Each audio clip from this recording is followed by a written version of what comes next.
श्री सद्गुरु महाराज की जय। स्वामी रामकृष्ण परमहंस जी महाराज की वाणी। दुर्लभ मनुष्य जन्म पाकर भी जो इसी जन्म में ईश्वर को प्राप्त करने का प्रयत्न नहीं करता, उसका जीना व्यर्थ है। ईश्वर प्राप्ति हो ऐसी जिनकी इच्छा है, उसको निरंतर सत्संग करना चाहिए। संसारी मनुष्य सदा से व्याधिग्रस्त हैं। इस व्याधि को दूर करने के लिए साधुओं के ही विचार ग्रहण करना चाहिए। साधु जो कहते हैं उनसे सुनकर ही कार्य सिद्धि नहीं हो सकती, अपितु जैसा वे कहे वैसा करना चाहिए। औषधि पेट में जानी चाहिए और कठिन पथ का पालन करना चाहिए।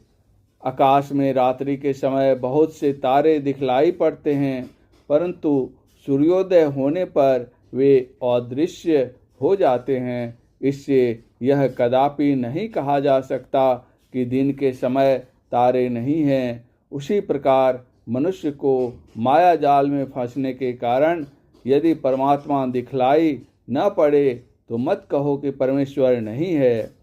मैले शीशे में सूर्य की किरणों का प्रतिबिंब नहीं पड़ता, उसी प्रकार जिनका अंतःकरण मलिन और अपवित्र है तथा जो माया के वश में है, उनके हृदय में ईश्वर के प्रकाश का प्रतिबिंब नहीं पड़ सकता।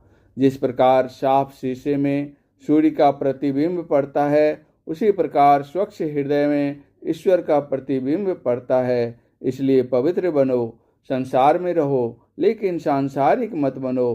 किसी कवि ने सच कहा है, मेढक को सांप के साथ नचाओ, लेकिन ख्याल रखो कि सांप मेढक को निगल न पाए। राई के दाने जब बंधी हुई पोटली से नीचे छितरा जाते हैं, तब उनका इकट्ठा करना कठिन होता है। उसी प्रकार जब मनुष्य का मन संसार के अनेक प्रकार की बातों में दौड़ता फिरता है, तब उसको रोककर ध्यान में लगाना सरल बात नहीं। लोहा जब तक तपाया जाता है तब तक लाल रहता है, लेकिन जब बाहर निकाल लिया जाता है तब वह काला पड़ जाता है। यही दशा सांसारिक मनुष्यों की भी है।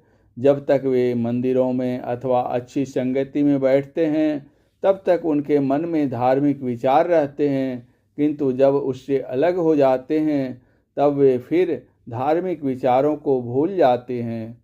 रेलगाड़ी का इंजन वेग के साथ चलकर ठिकाने पर अकेला ही नहीं पहुंचता, बल्कि अपने साथ साथ बहुत से डिब्बे को भी खींच कर पहुंचा देता है। यही हाल अवतारों का भी है। पाप के बोझ से दबे हुए अनंत मनुष्यों को वे ईश्वर के पास पहुंचा देते हैं। एक किसान ईख के खेत में दिन भर पानी भरता था, किंतु सायंकाल जब देखता तब उसमें पानी की एक बूंद भी दिखलाई नहीं पड़ती थी। सब पानी अनेकों छिद्रों द्वारा बह जाता था। उसी प्रकार जो भक्त अपने मन में कृति, सुख, संपत्ति, पदवी आदि विषयों की चिंता करता हुआ ईश्वर की पूजा करता है, वह परमार्थ के मार्ग में कुछ भी उन्नति नहीं कर सकता। उसकी सारी पूजा वासना रूपी बिलों द्वारा बह जाती है और जन्म भर पूजा करने के अनंतर वह देखता है कि जैसी हालत मेरी पहले थी वैसी हालत अब भी है, उन्नति कुछ भी नहीं हुई।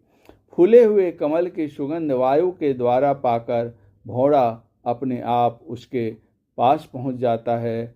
इसी प्रकार मनुष्य जब शुद्ध अंतःकरण और पूर्ण ज्ञानी हो जाता है, तब उसके चरित्र की सुगंध अपने आप चारों ओर फैल जाती है और सत्य की खोज करने वाले उसके पास अपने आप चले आते हैं। श्री सद्गुरु महाराज की जय।